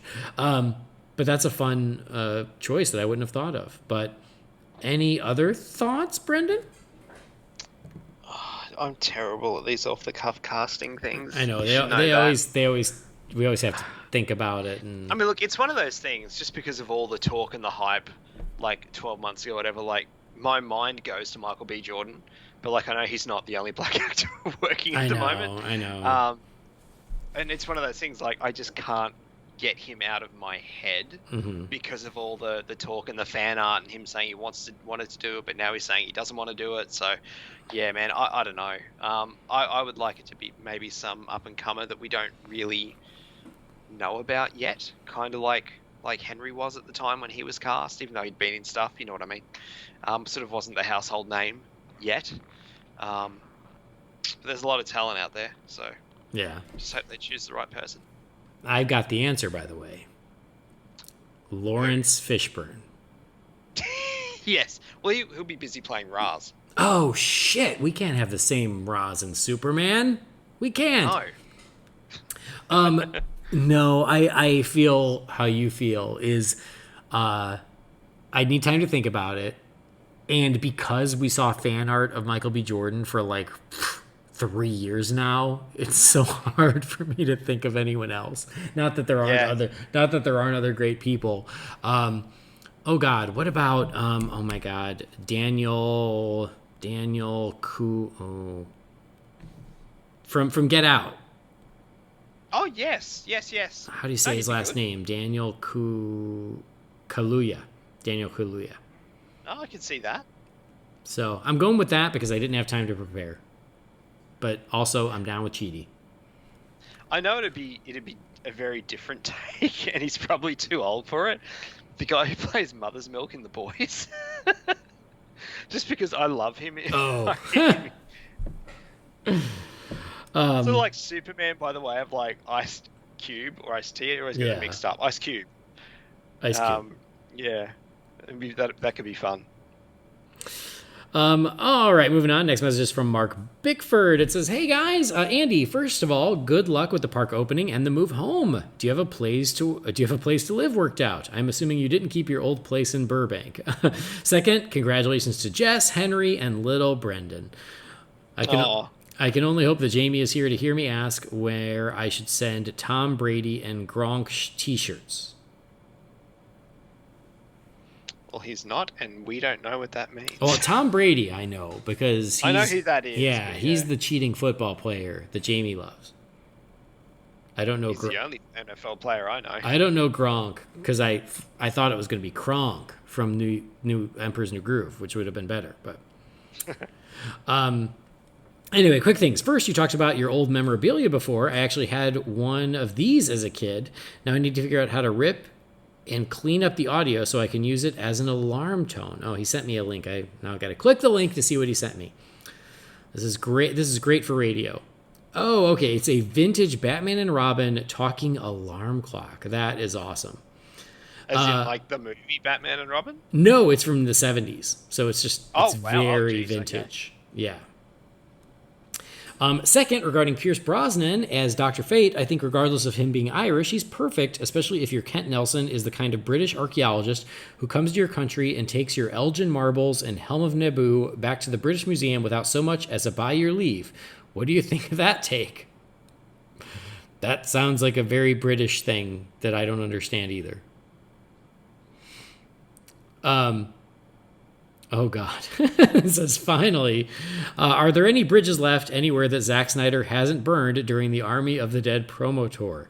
I think it's great that he's giving out all this info, but no one from Ann Sarnoff down could possibly be happy.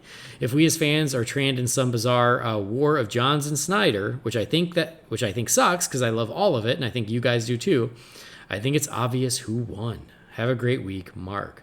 All right, Mark. Okay, so first thing first, thank you for the good luck on the park opening and my move. Yeah, I am 9 days away, and I don't have a place, but the company gives me some temporary housing while I go back and figure that out. All I have right now is a storage unit with all of my crap, but excited to get home. Congratulations to Jess, Henry, and Brendan. We know. Yeah, your references here to the British archaeologist, I assume that's a British thing where like maybe the Brits took stuff they shouldn't have taken and put them in a museum. That's my guess. I'm sure. Sounds right. Sounds something like that. And then bridges left that Zack Snyder hasn't burned. Oh, man. It seems like he and WB, like they have a very weird frenemy relationship, don't they? They kind of do. Like, because obviously, like, WB doesn't want to make any more, Snyder DC movies, but, like, it's still part of Warner Media that did do the Snyder Cut, and I don't know. Like, it is crazy. But I guess for me, I'm glad that Netflix is supporting Zack right now. I have to watch Army of the Dead this weekend. I haven't seen it yet, but I'm glad he's doing well. I'm glad he's thriving. And I don't know, I kind of respect that he's just like, F it, and isn't afraid to share stuff. Just let the chips fall where they may. And, I kind of give him respect for that. Brendan, thoughts? Yeah, man, I sort of cut and paste what you were just saying. I'm trying to find time to watch Army of the Dead. It only dropped here late yesterday. I haven't had a chance yet. If we weren't recording now, I probably would have watched it this afternoon. And I have a basketball game tonight, so tomorrow, hopefully, I'll get to sit down and watch it, but I'm super keen to what it looks really, really cool. Plus, I want to support Zack, so yeah. But no, it's definitely been interesting. I just to revert back to the last episode for a second, the thing that blew my mind, and I'd never even heard the rumors, was the whole, like, accidentally leaving a USB in an airport. Yeah. For the movie to be found. I was like, holy Christ, could you imagine a world where that happened? Yeah. Oh my God. Like, part of me kind of wishes it did, as like an FU to the studio, but then I'm so glad it didn't, because we'd never have gotten what we got a couple of months ago. So, but yeah, that blew my mind that was potentially a thing that may have happened. Mm-hmm. I know, right? Oh well, it's crazy. He's still working. He's still making movies. He's going to be okay. And then executives change at WB. There's no reason they can't patch it up and move forward another time when the regime changes again, because it keeps on changing. It will. All right. Next message is from our pal Tom Fallows. It says, "Hey guys, I'm loving the podcast and I love the interview with Richard Citrone and Damon Caro. I was just wondering about the Batman 89 comic series. I was wondering, which villain would you like to see and how would you adapt them to be Burton-esque? Thanks, Tom." Thank you, Tom. What do you think, Brendan? Which villain do you want to see done in a Burton way in the comic? Well, I mean, I think the first answer is going to be the Riddler. Obviously, yep. Just because, that's what we were going to get before, the director change and all the rest of it. I would like them to use a Robin Williams-esque likeness. Mm-hmm. I'm sure there's licensing and stuff where they could change it just enough for it not to be Robin Williams, but it's definitely Robin Williams. So that would probably be my first pick. I mean,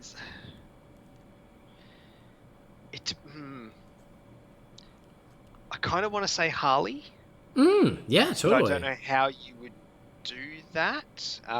Without a Joker? Unless she's a member of, like, this Joker gang that we're kind of looking like we're going to get. Yeah, I think that's exactly how you do it. Because the thing with the Robin Williams thing for me is, it's like, if they're using the likeness of Prince, I mean, it could be one of those things. It might technically not be Prince, but it's friggin' Prince. Like, it's clearly him. I think they should be able to get away with doing something similar for, like, a Robin Williams, particularly like an 80s, early 90s looking Robin Williams. I think that'd be really, really cool. I mean, I obviously want to see how Two-Face plays out. I mean, and then I guess, I guess going the course of the 4 movies in that series, like, imagine a Burton-esque Mr. Freeze. Like, that could be, no pun intended, like, really cool. Could be kind of horrifying as well if you went for a Burton aesthetic. Mm-hmm. Yeah, I mean, the easy answer is all of them. Any rogue that they want to do, I'd be really curious to see it done through that lens. Mm-hmm. But yeah, I guess my first thought is kind of like the course that those movies went, but through the eye of Tim Burton would be kind of cool. Yep, definitely. I mean, and I agree with all that. The only one I would throw out there that you didn't mention is the Scarecrow, because I feel like, oh, of course, yeah, I feel like that done through a Burton lens could be really cool and weird and trippy and really fun, because I think about like the Like the really weird dream sequences in Pee-wee's Big Adventure. Imagine those, but with fear toxin. You know, like you could have a lot of fun with that. Sleepy Hollow type stuff too. Yeah, absolutely. So, yeah, can't wait. All right, next message is from Stuart from Guernsey. It says, hey guys, if you were able to remake Masters of the Universe, who would you cast as Prince Adam / He-Man and Skeletor? By the way, there's a twist. It has to be someone who is active and has or will play a DC character before. So my choice for He-Man would be The Rock. I can't imagine him with blonde hair, but I think it would be hilarious to stick a blonde bowl cut on him. For Skeletor, Willem Dafoe would be my choice. I think he'd be amazing. I can't really imagine anyone else. Anyway, hope it isn't too much hard work for your brains. I know you're busy, but I hope you're doing well. Stuart. Thanks, Stuart. We're doing okay. First of all, just because you bring it up, have you seen the artwork for the new Kevin Smith He-Man animated series for Netflix? Look, I have, but I'm not a Motu guy. I remember watching it as a kid, and I think the first ever action figure of anything that I ever had was a He-Man. I don't even know where it came from, but it's not something that I've followed, so I really know nothing about the world. But yes, I have seen the artwork. Part of me wants to watch it because I'm a Kevin Smith fan. The other part of me is like, well, it's a sequel to the original series, which I really don't have that much context for, so will I even get it?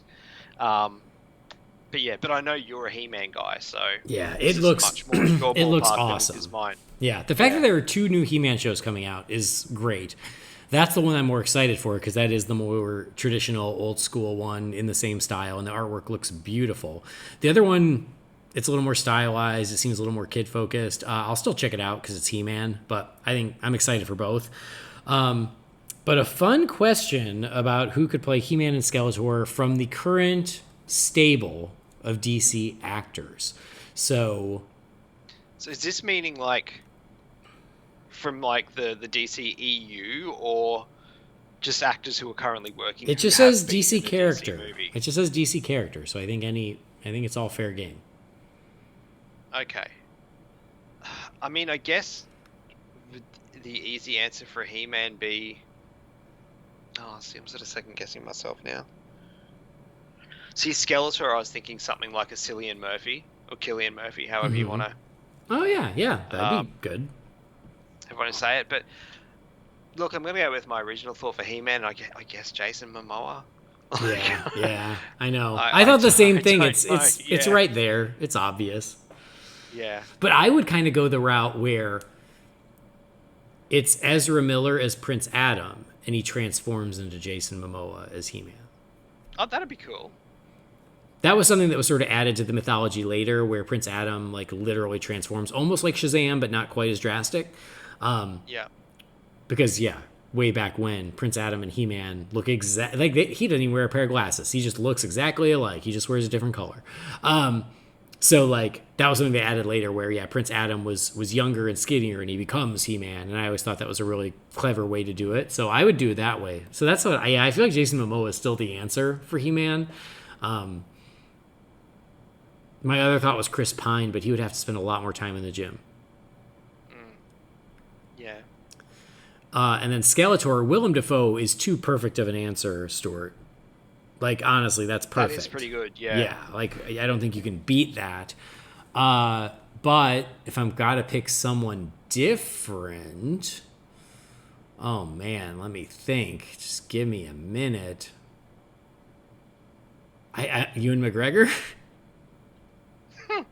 He already wore a skull mask only for a second, so he could wear it for a whole movie now? Look, I'm your pick, man. I said I'm not a Motu guy, so I don't know. I again, would have to think about it, but I just thought, he could give it a lot of personality. I could see him do it. So, okay, there's some answers for you. Off the cuff answers. All right, next message is from Scott Brown. He says, hey, I just wanted to give some kudos for your episode with Damon and Richard. Not sure what technical wizardry you had to pull off to save the episode, but it paid off, and I want to thank you so much for your time and effort that you put into it. Thank you for all that you do, Scott. Thank you, Scott. That is actually a very nice message, and it means a lot. I really do appreciate it. I'm glad it worked. Glad we made it work. It could have totally just been dead. but yay. All right, one last message from my neighbor Burrito, who's also known as Cam. He says, "Hey mates, hope you're doing well. I've been thinking lately about the collection of Batmobiles I had when I was a kid and wishing I'd been able to keep them. Got me thinking, what piece of Bat-related memorabilia have you lost that you wish you still had? All the best, Cam." Okay, that's a fun question. Thank you, Cam. Appreciate it. A piece of Bat memorabilia, Brendan, that you wish you still had.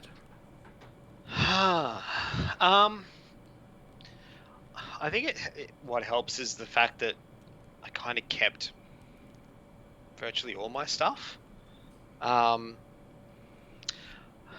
This is going to be weird. The first thing that pops into my mind is the Kenner were the ones that had the first Batman '89 toys, weren't they? Mm-hmm. Was it the Kenner? Mm-hmm. Yeah. So well, Kenner it was Batmobile. Toy Biz then, Kenner. Toy Biz, sorry, that's right. I sort of get them confused. So the Toy Biz Batmobile, the one that had, didn't have the cockpit cover and everything on it. You know the one I'm talking about? Yes. Mm-hmm. It shot the missiles out and everything. So when you got that, it came with like plastic shields that could go over. Oh, the top. right. I feel like you had to send away for the shields, and then they would ship them. Oh, to really? you. Yeah. Okay, so when I got mine, like it came in the box with the shields. So okay. It kind of looked like just plastic packaging, but it was the shields. Mm-hmm. And my dad, thinking it was plastic packaging, threw it out. Oh, damn it. So I guess my answer would be the plastic shields for the Toy Biz Batmobile. Because like all that stuff, like a lot of it's still in storage at my family home. So I don't really not have anything that I didn't have when I was a kid. Well, that's good. So that's the only thing I can think of off the top of my head. Okay. I had two things I thought of. The first thing is because it wasn't possible to keep or use, and that's all the Batman t-shirts I had in like 1989 and 1990. Mm-hmm. So I found them relatively recently. Like 5 years ago, I was over at my sister Amy's house, and she had been storing a bunch of my old crap for me, and one of the boxes I opened was all my old Batman t-shirts. I didn't throw them away. I did keep them. But obviously, I was a child, so it's not like I could still use them. And they didn't hold up great because it's been a lot of years. But I loved the designs of those shirts, and I wish that A, they were still brand new, and B, the right size so I could still wear them because I think they're great. I still have them. I think I might try to make them into like a quilt or a pillow or something. I was about to say, dude, you should try and do one of those t-shirt quilts. Yeah. That'd be awesome. Yeah, that was the plan. That's why I still kept them. But they were so cool. So I would love it if those were still wearable. And then send me some photos one day. Oh man, I think whenever I opened them, I took photos. So it's just a matter of me trying to figure out when that was. Okay. And then the other one, it's not something I owned, but it's something that I'm mad I didn't buy when I could, and to the point where I still go on eBay and look, but they're not as plentiful as you would think, and when they do show up, they're expensive. And I've talked about in the past, is two of my favorite things are the Batman and Robin statues I bought from the WB store. The Batman statue has been the same one, and then the Robin statue was the one that my old cat chewed the hand off of, and then Jamie and Hunter and Wes and Phil and Jeff and were you part of that too? You guys all pitched in and got me a new one. Just before my time in the Real Fans group, I think, but no, I wasn't part of that. Yeah, so all those guys had I known about it. Yeah, all those guys replaced it, and I love it. It's one of my favorite things. It's one of my favorite things because it's such a great piece, and now it's one of my favorite things because my friends got it for me, except for you. Thanks for nothing. Such a, stingy. Should write down that time. There you go. Wrote down 150. So anyway, I still have the Batman and Robin. They're still beautiful. I still love them. But they also had the villains. They had a Joker. They had a Catwoman. They had a Riddler. Oh, nice. And I wish I had bought them. But of course, when those came out, I was younger. I didn't have a lot of extra money. And so, I just couldn't get them. And I have looked on eBay. And again, they don't come up as much as you would think, which is a shame because they're so cool. And then they also did ones for Batman Forever. And then they did ones for Batman and Robin. Those are a little easier to find, but the designs just aren't quite as good. But I still might pick one up one of these days if I find a good deal on eBay because they're still pretty cool. But yeah, like those WB statues, they were about 12 inches tall, and they were so cool. And I just wish at the time I had the means to get more of them because they were just awesome, and they're surprisingly scarce. No, that sounds cool. Sweet. All right, that is it for the Wayne Manor mailbox. Thank you guys, as always, for writing in. Always good to hear from you. Good to hear what's on your mind. I'm sure you'll have plenty to tell us after we didn't love that Batman artwork. So that'll be fun. That'll be fun for next time. But anyway, so we're going to wrap this baby up. Thanks, Brendan. Thanks for taking the break and allowing me to get one more episode out there while I'm in China. Not a worry. It's really been actually more than usual to take advantage of the time zone because we started recording this at like 1:30 in the afternoon my time. So yes, that's the sad part of you going back to going back to America from China is that the time zone will be a bit more of an issue again, but we made it work for a few years beforehand, so I'm sure we can make it work again. We'll make it work one way or the other, but yeah, you're right. It'll be an adjustment that you and I will no longer be on the same time zone. Yeah. We'll want to message each other and we'll be asleep, which we haven't had to deal with which we haven't had to deal with in 2 years. No. In a weird way, like I know you're still like didn't we work out it's like an 11-hour flight or something still? Like it's still quite a journey, but like it's kind of felt like you're just that little bit closer, which has been nice. But, right. Oh well. C'est la vie. We did it. So, all right, well, thank you. Tell our friends where they can find you. You can find me on Twitter at Loey007. Sweet.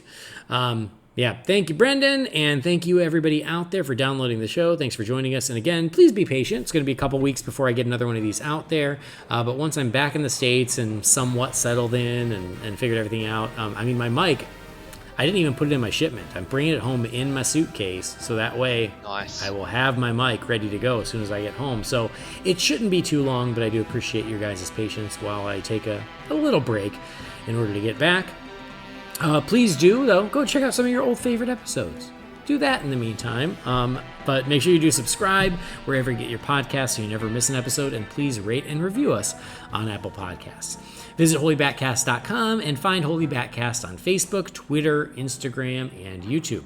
If you've got a message for the Wayne Manor mailbox, you can send that to holybatcast@rf4rm.com. But that'll do it. On behalf of Brendan, I've been Andy. We'll see you next time. Same bat time, same bat channel.